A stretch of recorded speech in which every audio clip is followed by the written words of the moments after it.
Hadratul Afadil, Hadratul Mukarramin yang kami ta'zimi, para guru, para asatid, para ustadzat, dan pembina Family Camp yang dimuliakan oleh Allah Subhanahu wa taala, yang kami takdimi rekan-rekan penyelenggara, panitia dan pembawa acara, yang kami takdimi seluruh hadirin hadirat, ayah bunda, bapak ibu sekalian, barakallahu fikum.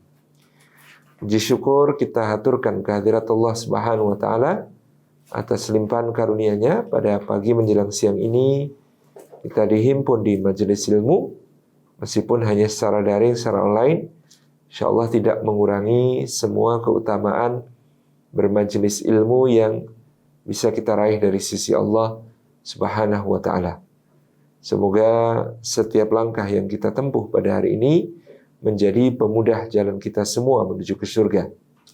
Dan semoga duduk kita semua termasuk taman di antara taman-taman surga, tempat Allah mencurah-curahkan rahmat-Nya, menaungkan sayap-sayap malaikatnya, menurunkan sakinah ke dalam hati kita dan menyebut-nyebut nama kita semua dengan bangga pada makhluk-makhluk mulia yang ada di sisinya.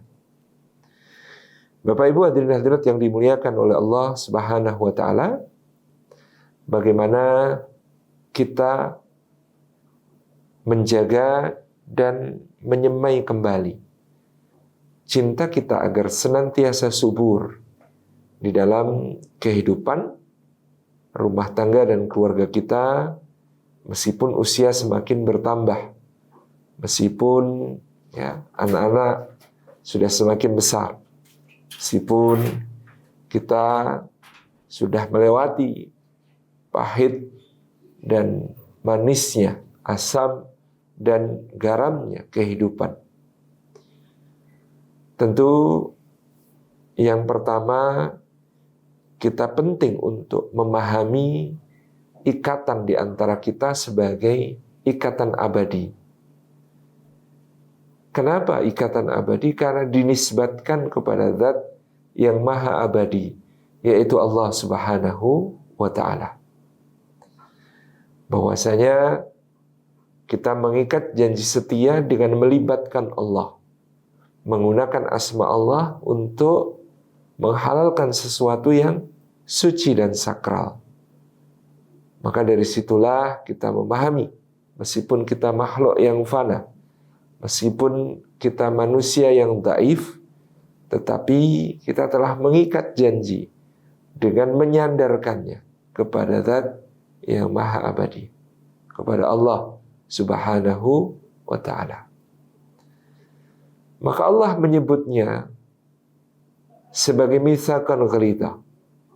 Bahkan ketika dia adalah sebuah akad yang pertama-tama Allah kenalkan kepada manusia setelah penciptaannya, di mana ketika Adam dan Hawa tinggal di surganya Allah Subhanahu wa taala, ketika mereka belum berjual beli, belum berutang piutang, belum apalagi bermusyarakah, belum ada ijarah, belum ada salam, belum ada akad-akad yang lain, maka yang dikenalkan adalah akdun nikah atau akad nikah. Maka akad ini disebut oleh Al-Quran sebagai mitsaqan ghalidha, perjanjian yang sangat berat. Di mitsaqan ghalidha, perjanjian yang berat itu di dalam Al-Quran hanya muncul 3 kali. Yang pertama, untuk menyebut perjanjian antara Allah Subhanahu wa taala dengan para rasul ulul azmi, yaitu Sayyidina Nuh, Ibrahim, Musa, Isa, dan Muhammad alaihi wassalatu wassalam. Kepada mereka Allah meminta janji setia untuk tetap teguh menjadi seorang rasul, teguh menyampaikan risalah, teguh berdakwah apapun yang terjadi. Yang kedua, yang disebut mitsaqan ghalidha adalah perjanjian antara Allah Subhanahu wa taala dengan Bani Israel, sampai-sampai Allah Subhanahu wa taala mengangkat gunung Tursina di atas kepala mereka sebagai penanda keseriusan dari sumpah atau janji yang mereka ucapkan itu. Kalau sekarang pejabat-pejabat memangku amanahnya dengan disumpah jabatan, dalam sumpah jabatan itu diletakkan mushaf di atas kepala, maka untuk Bani Israel ini Allah sampai mengangkat gunung Tursina yang sangat besar itu di atas kepala mereka untuk meneguhkan perjanjian. Yang ketiga, misakon ghalidha dipakai Quran untuk menyebut perjanjian antara dua anak manusia. Akad nikah seorang laki-laki dengan mengucap ijab dan seorang laki-laki lain mengucap qabul. Perjanjian antara wali seorang perempuan dengan calon mempelai pria yang seakan-akan adalah sebuah pengalihan tanggung jawab yang sangat besar dari orang tua atau ayah atau walinya secara umum, kafilnya selama ini untuk menjaganya di atas fitrah, untuk mendidikkan kepadanya adab-adab Islam, untuk selalu menjaminnya ya berada di jalan Allah dengan dicukupi, dengan diayomi, dengan dididik, dengan dimuliakan, untuk menjadi istri bagi sang mempelai pria, untuk menjadi mitra dalam kehidupan, membangun kehambaan kepada Allah Subhanahu wa taala di kehidupan berikutnya sampai maut memisahkan, sampai kelak ketika menghadap Allah Subhanahu wa taala. Maka hadirin hadirat yang dimuliakan Allah Subhanahu wa taala, pertama-tama untuk menumbuhkan kembali cinta, yang harus kita ingat adalah perjanjian yang telah kita buat. Karena kekuatan yang paling utama dari bertahan dan berjalannya sebuah hubungan adalah komitmennya.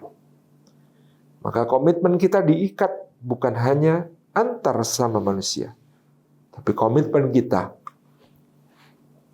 dalam sebuah pernikahan diikat dengan nama Allah yang maha abadi. Maka kalau kita kemudian mengingat hal tersebut, setiap kali ada masalah dalam kehidupan rumah tangga kita, dalam keluarga kita, kita akan selalu mengatakan masalah ini sementara, tapi hubunganku adalah hubungan yang abadi. Masalahnya mungkin cekcok, mungkin beda pendapat. Masalahnya mungkin ada kekecewaan, ada ketidakpuasan. Masalahnya mungkin selalu ada, tetapi akan teratasi, akan dimudahkan, akan mendapat jalan keluar kalau kemudian dia yakin masalah ini sementara. Sedangkan yang namanya hubungan yang kita jalin dengan akad ini adalah hubungan yang abadi, sebab kita hendak membawanya kembali ke hadapan kelak Allah Subhanahu wa taala. Jadi yang pertama mengokohkan komitmen dan mengingat bahwa kita telah mengambil nama Allah, Zat yang maha abadi, untuk menghalalkan sesuatu yang sakral, untuk mengikat sebuah kehidupan rumah tangga yang kelak akan melahirkan anak-anak yang melanjutkan umur amal kita, yang mereka akan menjadi insya Allah dengan kesalahannya pahala yang tidak putus-putus untuk kita semua.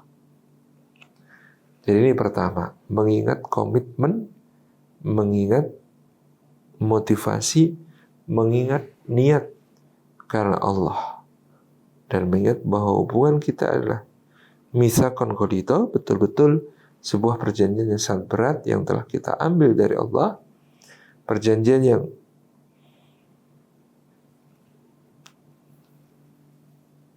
kedahsyatannya setara dengan perjanjian antara Allah dengan para Rasul ulul azmi dan perjanjian antara Allah dengan Bani Israel sampai Allah mengangkat gunung Tursina di atas kepala mereka. Ini pertama, mengingat komitmen dan niat kita, nama Allah yang kita libatkan di dalam akad suci kita. Yang kedua adalah mengingat dari goals atau tujuan kita dalam kehidupan rumah tangga. Bahwasanya goals itu antara lain seperti firman Allah Subhanahu wa taala, "Udkhulul jannata antum wa azwajukum tuhbarun." Masuklah kalian ke dalam surganya Allah, kamu dan istrimu digembirakan oleh Allah Subhanahu wa taala. Udkhulul jannah antum wa azwajukum tuhbarun. Itulah relationship goals kita semua. Relationship goal, hubungan kita itu kita harapkan semuanya berakhir di Allah, di surga Allah Subhanahu wa taala. Dan ada family goals ya, yaitu jannatu adni yadkhulunaha ma'a man salaha min abaihim wa azwajihim wa abnaihim. Mereka kelak akan memasuki surga Aden yang akan mereka masuki bersama orang-orang yang berbuat kesolehan dari bapak-bapak mereka, dari pasangan mereka, dan anak-anak mereka. Ini menunjukkan ada family goals yang kita raih bareng-bareng bersama-sama gitu ya, yakni untuk sampai ke surga Aden, surga yang agung di sisi Allah Subhanahu wa taala. Tujuan kita, goals kita, itu penting untuk selalu kita ingat, kita kokohkan, kita refresh bersama-sama bahwa kita bersuami istri, kita menjadi orang tua dan anak-anak. Hubungannya bukan hanya di dunia, tapi sampai ke surganya Allah Subhanahu wa taala. Hubungan kita bukan hanya sementara di sini, tapi sampai kita semua memastikan setiap anggota keluarga sampai ke surganya Allah Subhanahu wa ta'ala. Termasuk di dalamnya ada big family goals. Big family goals-nya itu adalah alladzina amanu wa taba'athum dzurriyyatuhum biiman alhaqna bihim dzurriyyatahum. Orang-orang yang beriman dan anak keturunan mereka mengikutinya di dalam keimanan tersebut, maka kelak akan kami himpunkan mereka semua bersama anak keturunannya tersebut.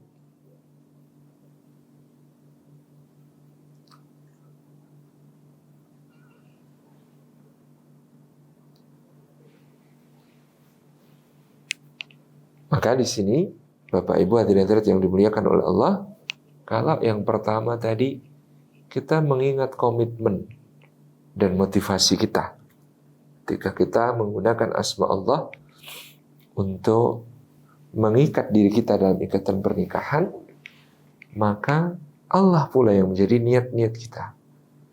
Allah pula yang menjadi pengukur ketulusan kita. Allah pula yang menjadi satu-satunya kita harapi kalau memberikan kebaikan-kebaikan sebesar-besarnya di dalam pernikahan kita. Yang kedua ini adalah mengingat kembali bahwa kita punya goals, kita punya tujuan, kita punya sesuatu yang harus kita perjuangkan bersama-sama, yaitu ketaatan agar kita sampai ke surganya Allah, bukan sendiri-sendiri, bukan masing-masing, tetapi bersama-sama ke dalam surga Allah. Bukan hanya diri kita dan pasangan kita, tapi juga anak-anak kita, bahkan seluruh keluarga besar kita. Seperti yang tadi digambarkan, alladzina amanu wa taba'athum dzurriyyatuhum biiman alhaqna bihim dzurriyyatahum. Orang-orang yang beriman dan anak-anak mereka, keturunan mereka, mengikuti mereka dalam keimanan, maka kami akan himpunkan mereka beserta seluruh garis keturunannya, ke atas maupun ke bawah, dihimpunkan di surga yang sama di sisi Allah Subhanahu wa taala.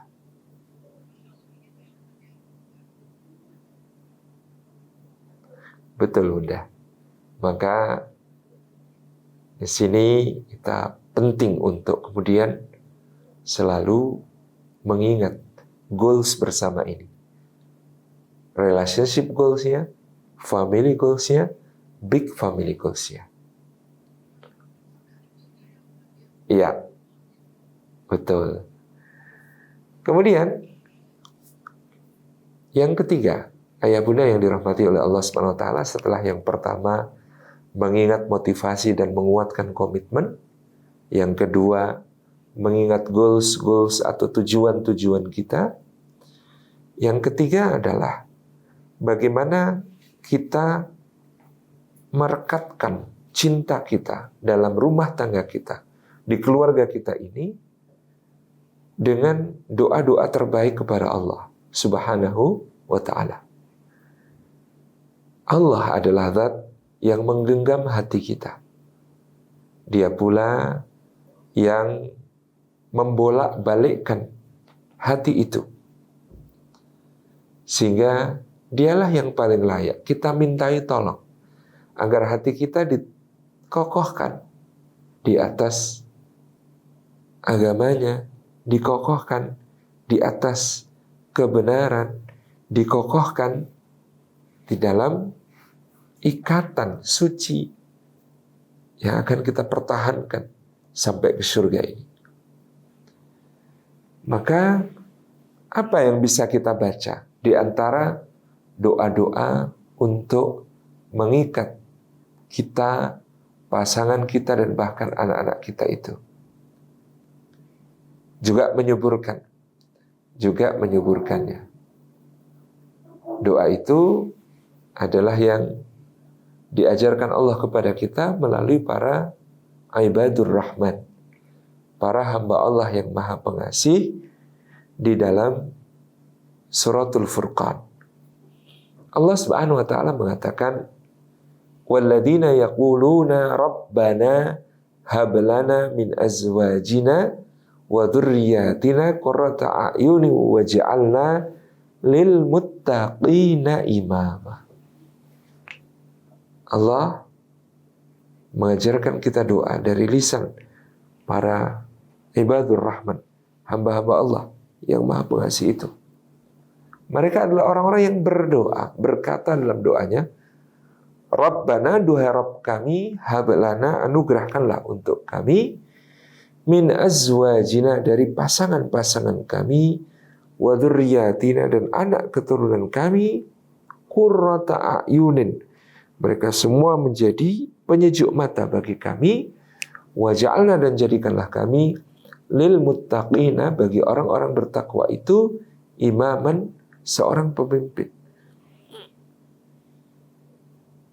Bapak Ibu hadirin yang dimuliakan oleh Allah Subhanahu wa taala, ini yang menjadi doa penting yang harus selalu kita jaga dan lazimkan untuk menjaga keluarga kita, termasuk terus menyirami dan menyuburkan cinta dan ikatan yang ada di dalamnya. Doa ini terdiri dari dua bagian. Bagian pertama, Rabbana hab lana min azwajina wa dzurriyyatina qurrata a'yun. Ya Allah, anugerahkanlah untuk kami, pasangan kami, dan anak keturunan kami, mereka semua menjadi qurratu a'yun bagi kami. Apa makna qurratu a'yun itu? Diterjemahkan secara bebas sebagai penyejuk mata. Dan dalam logika kebahasaannya, ketika dia menjadi penyejuk mata, tentu sebelumnya sudah menjadi penyejuk hati. Karena mata adalah jendela hati. Sehingga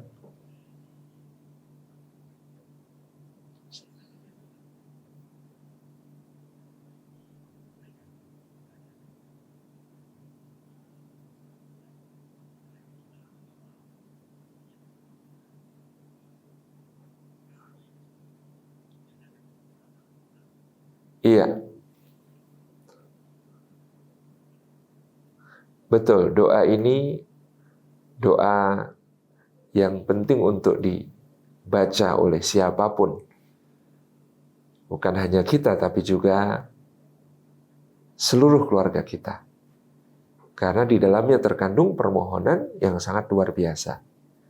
Ketika kita meminta kepada Allah Subhanahu wa Ta'ala untuk menjadikan pasangan kita dan anak keturunan kita sebagai qurrata a'yun, berarti sebenarnya kita meminta kepada Allah agar Allah perbaiki pasangan kita dan anak keturunan kita untuk kita, dan memperbaiki diri kita untuk mereka.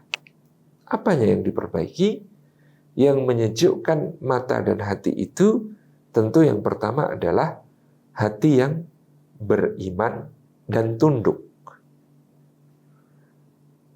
Yang kemudian juga membuat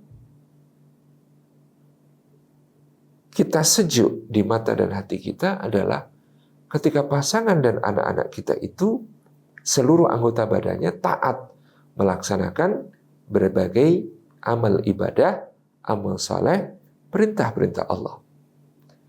Yang membuat pula hati dan mata kita sejuk adalah ketika kemudian mereka melaksanakan pergaulannya dengan akhlak mulia.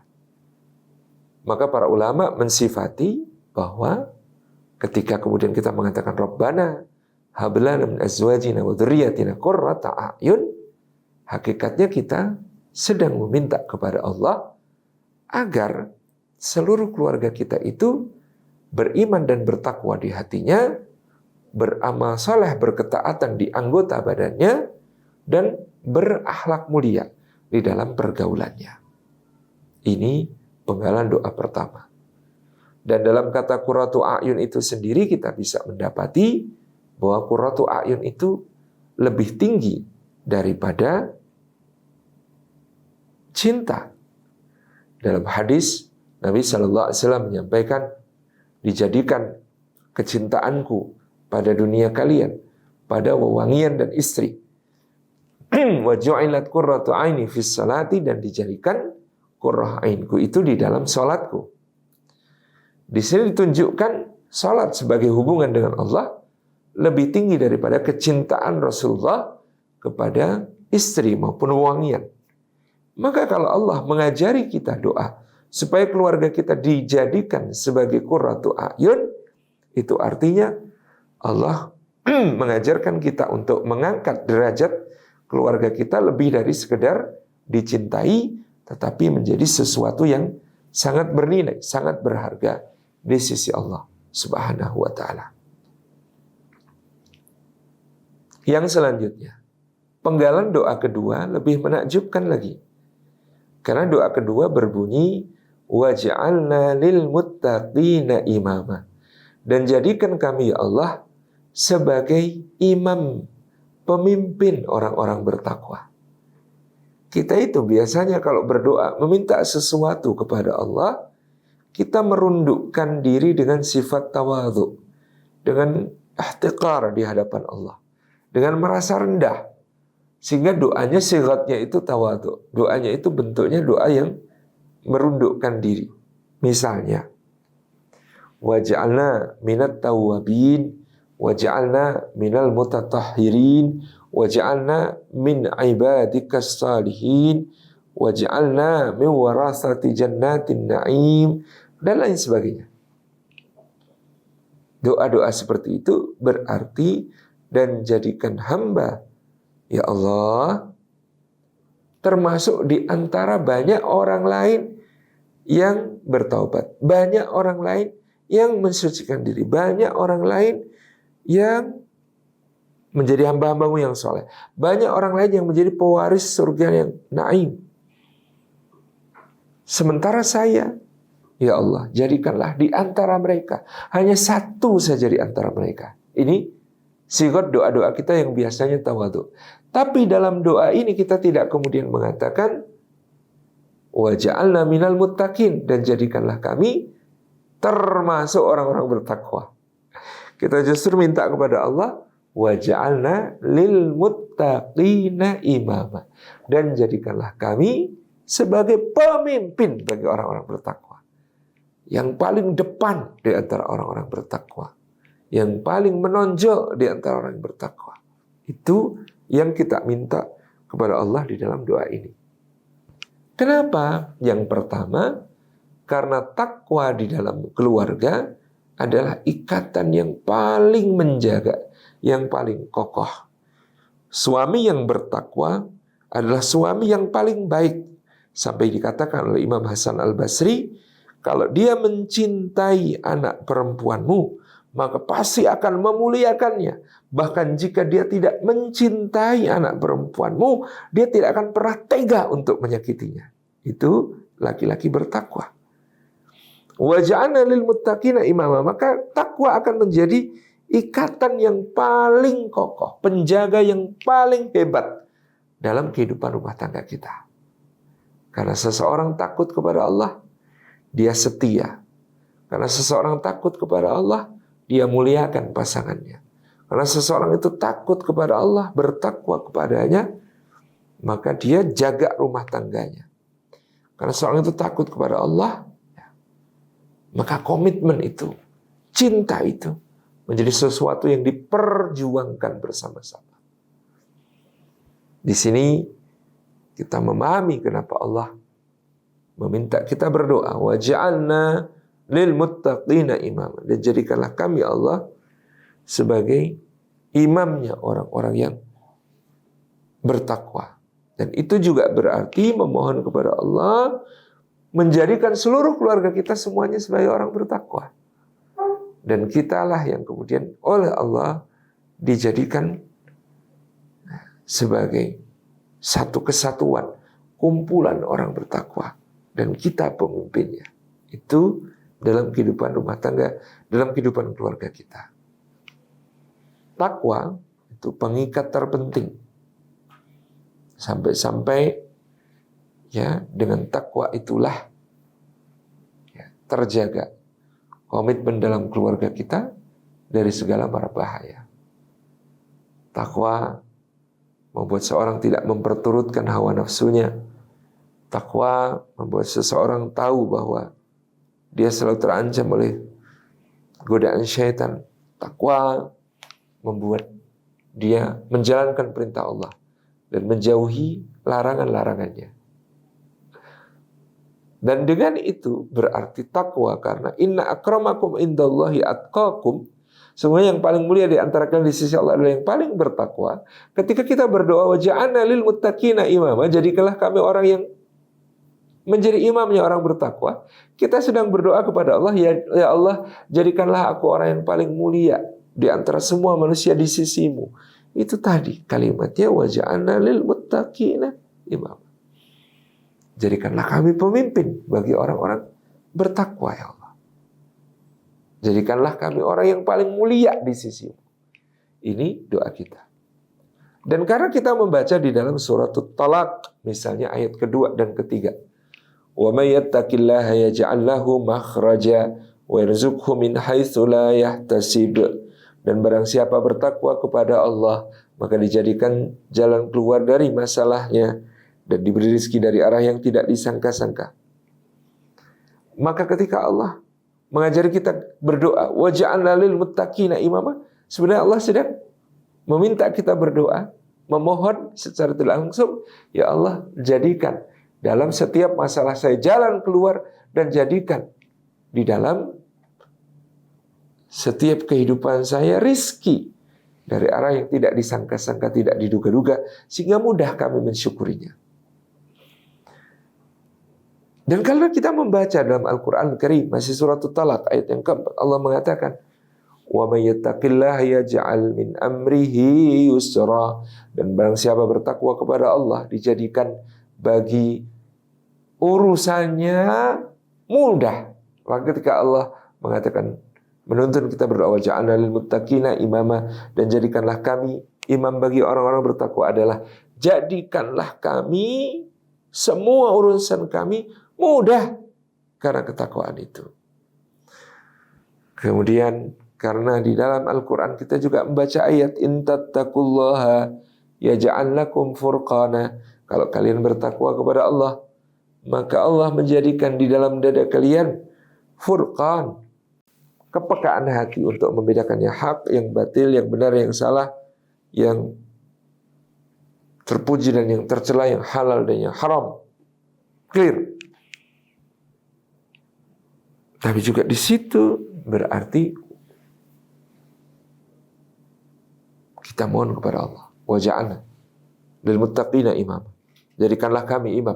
Orang bertakwa itu, jadikanlah kami orang yang paling mudah bisa membedakan mana yang hak, mana yang batil. Dan kami mengikuti yang hak. Bedakan yang halal dan yang haram, kami ikut yang halal. Bedakan yang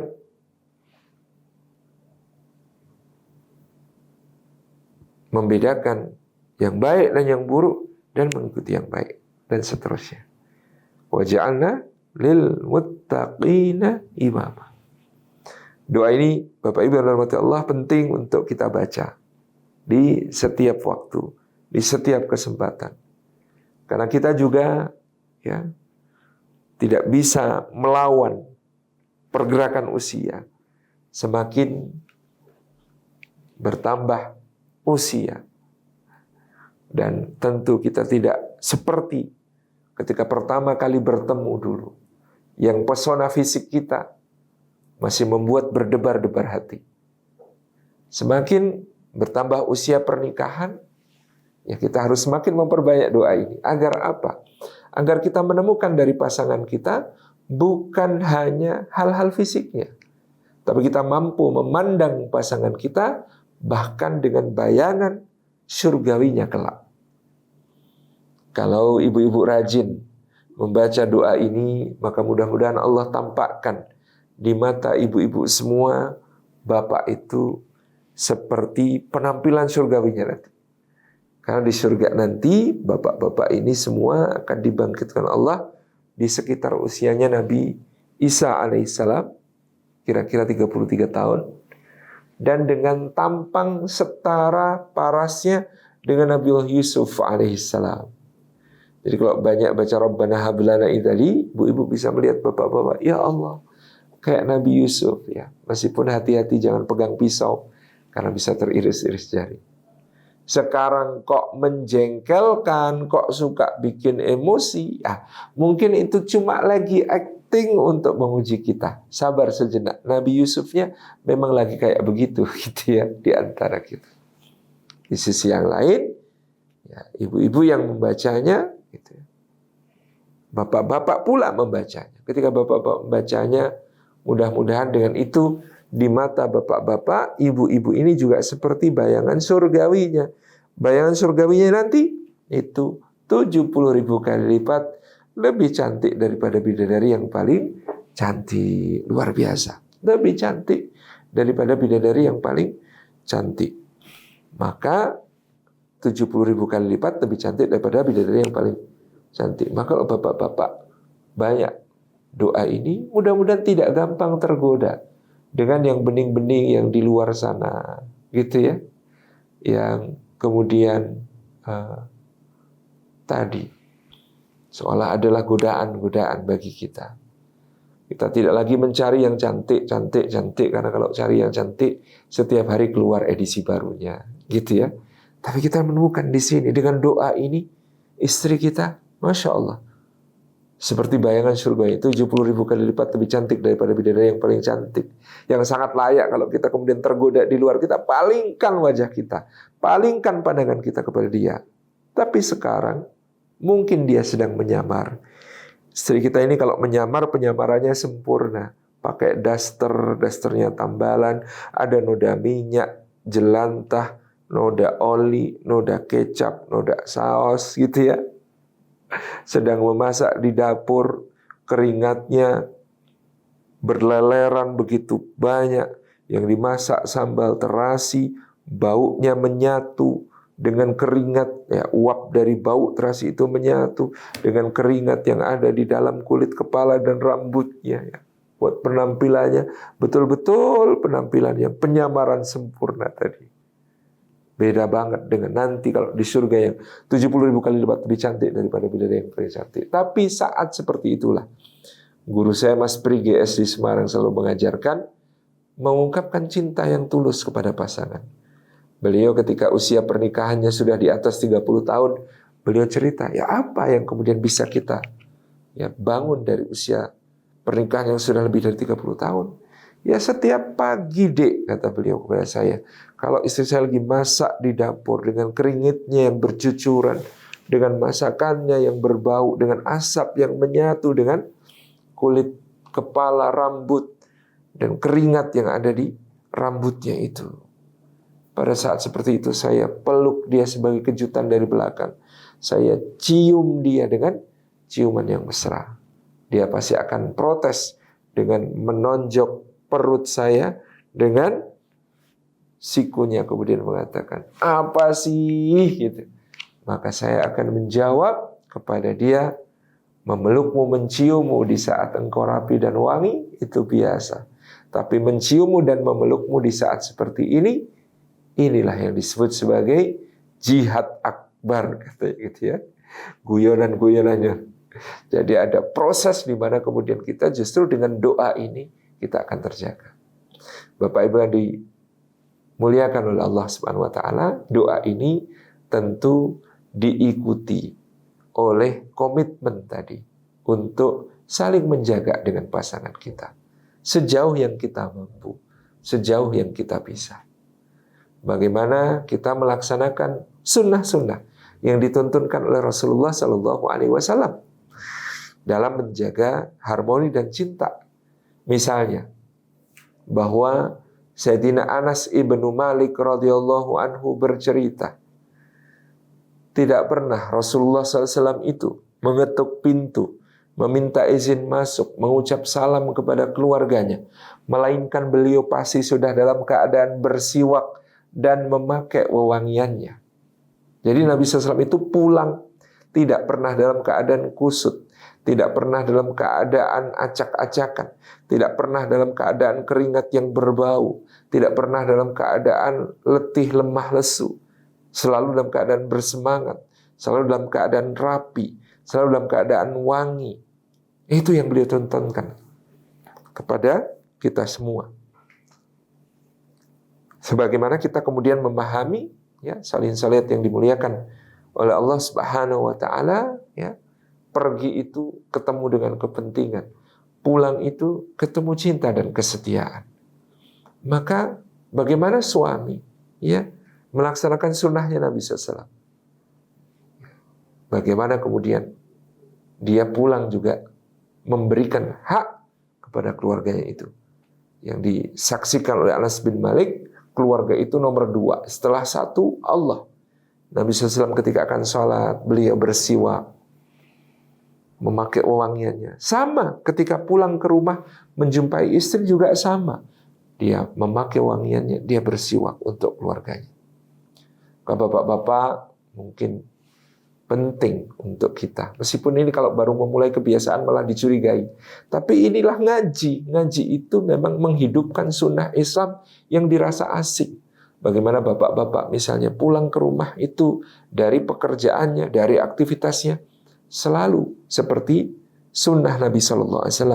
Rapi, wangi, bersih. Kalau perlu berangkat ke kantor itu bawa baju salin, bawa alat mandi. Nanti begitu selesai jam kantor, pinjam kamar mandi kantor terlebih dahulu, mandi sebersih-bersihnya, wangi dan rapi, pulang segar, nggak ada beban kantor dibawa ke rumah, maka nggak ada pula urusan-urusan rumah dibawa ke kantor. Indah sekali.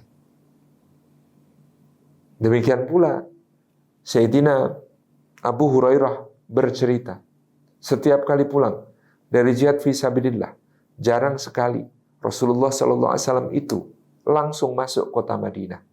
Beliau memerintahkan para sahabat ngecamp di luar kota Madinah, di dekat mata air, untuk apa? Semalaman itu mempersiapkan kepulangan.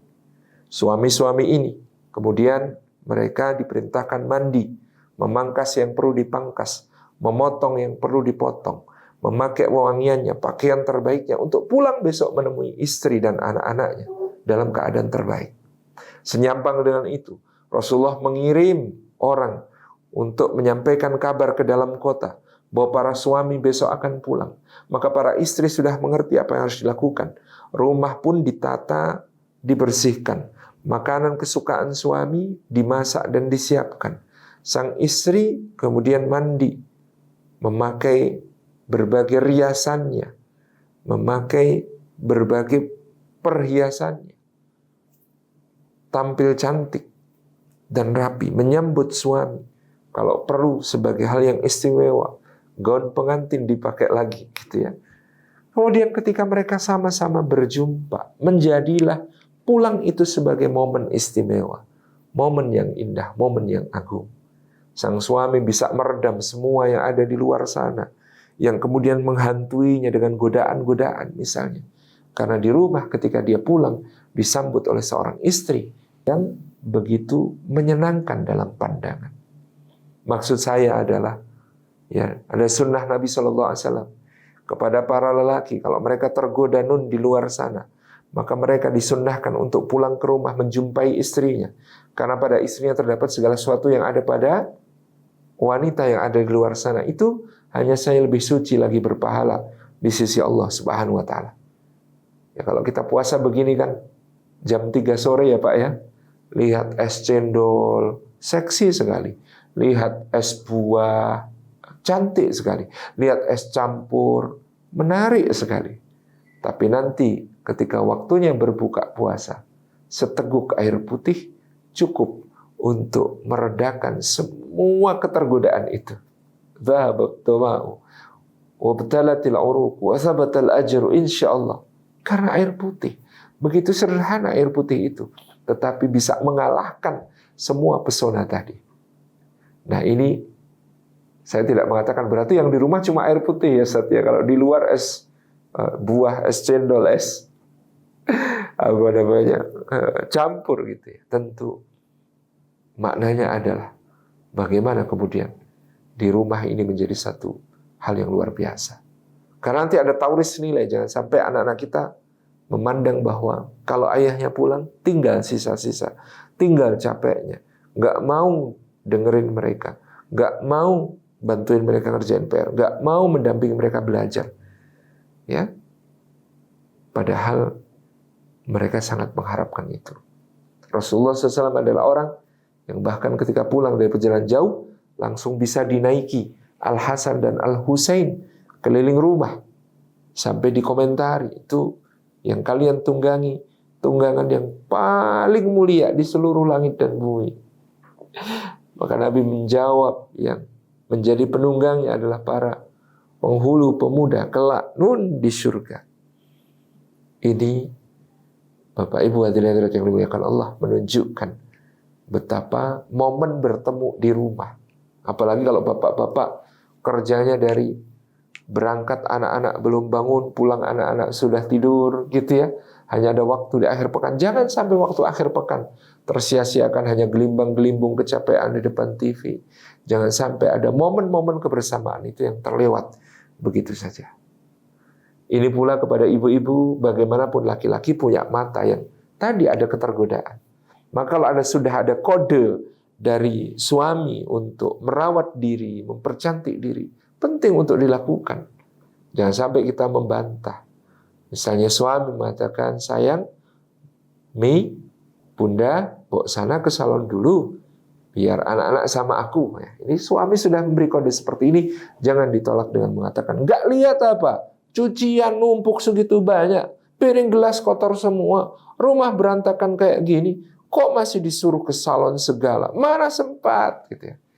Jangan mengatakan begitu. Boleh jadi suami yang sampai beraspirasi begitu kepada istrinya. Dia tadi melihat es cendol, es buah, es campur nun di luar sana.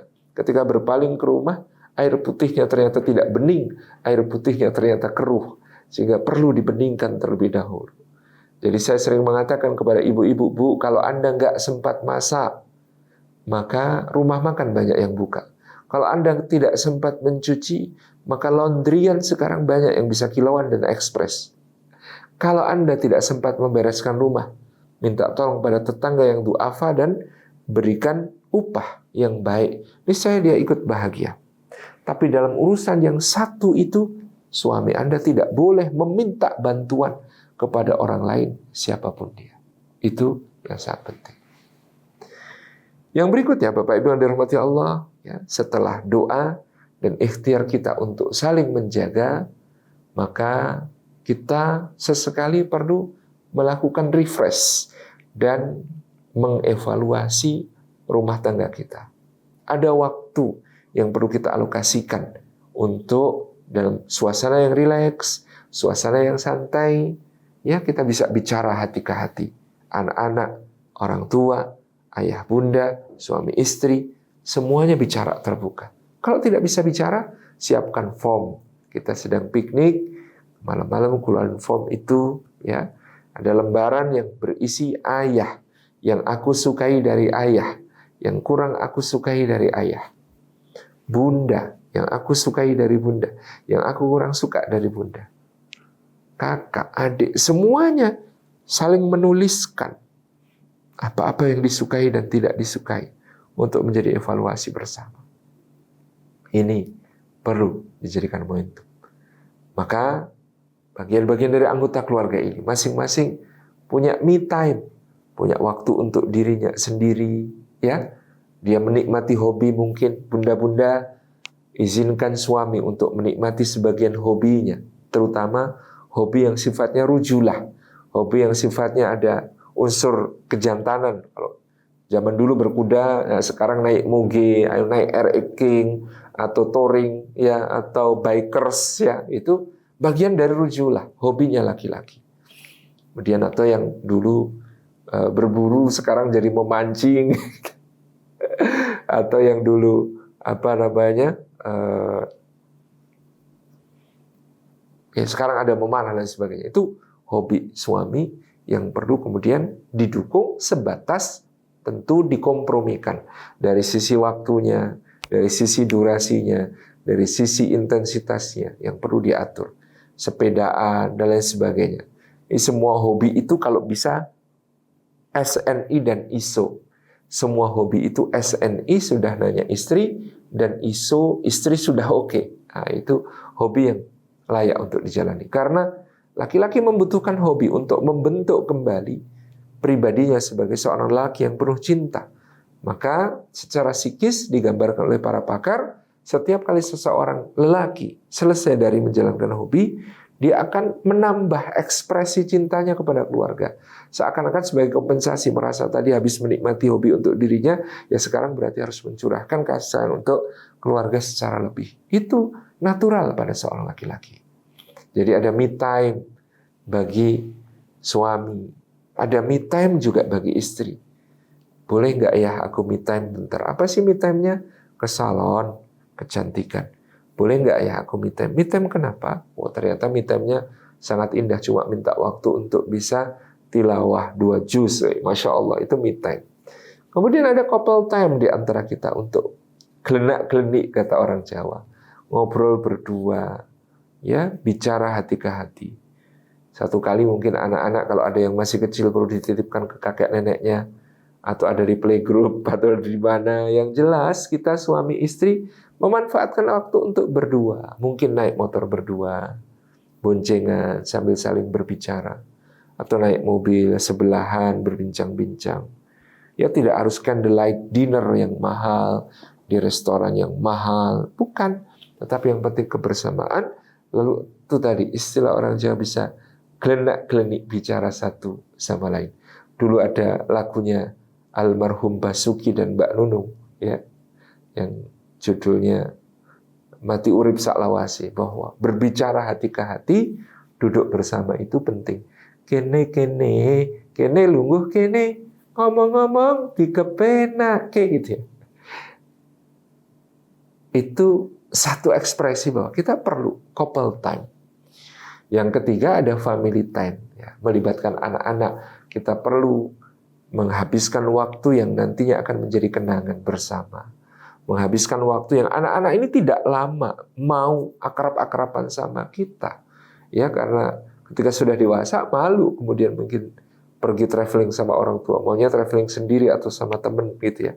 Maka memanfaatkan momentum-momentum ketika anak-anak bersama kita, berakrab-akrab dengan kita. Kadang-kadang bukan soal kemananya, tapi ngapain dan bersama siapanya itu yang lebih penting.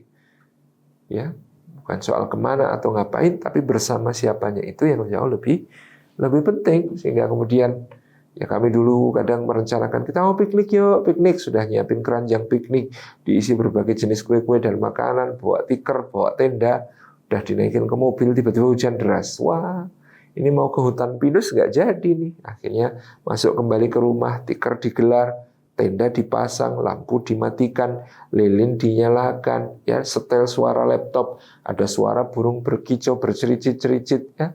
Kemudian makan bareng di situ, keluar masuk tenda, itu anak-anak sudah senangnya luar biasa. Karena kita kemudian menghadirkan family time di situ. Kemudian tentu juga ada social time, waktu bersosial dengan warga, ya. Kalau bapak-bapak mungkin dengan ya bapak-bapak yang lain, ibu-ibu dalam arisan, dalam pengajian macam-macam. Ini cara kita untuk saling menjaga satu sama lain itu. Merefresh, ya. Sehingga dengan begitu insya Allah mudah-mudahan tersuburkan kembali cinta kita. Dengan evaluasi-evaluasi tadi juga kita mencari ya kelebihan dari pasangan-pasangan kita yang selama ini sudah kita rasakan, kita tambahkan syukur atas itu, kita jadikan itu mudah-mudahan bisa menjadi pemantik untuk nanti semakin lebih baik dan lebih baik. Jazakumullah khairan, itu yang dapat kita sampaikan sebagai materi kita siang hari ini. Mudah-mudahan bermanfaat. Jazakumullah khairan. Wassalamualaikum warahmatullahi wabarakatuh.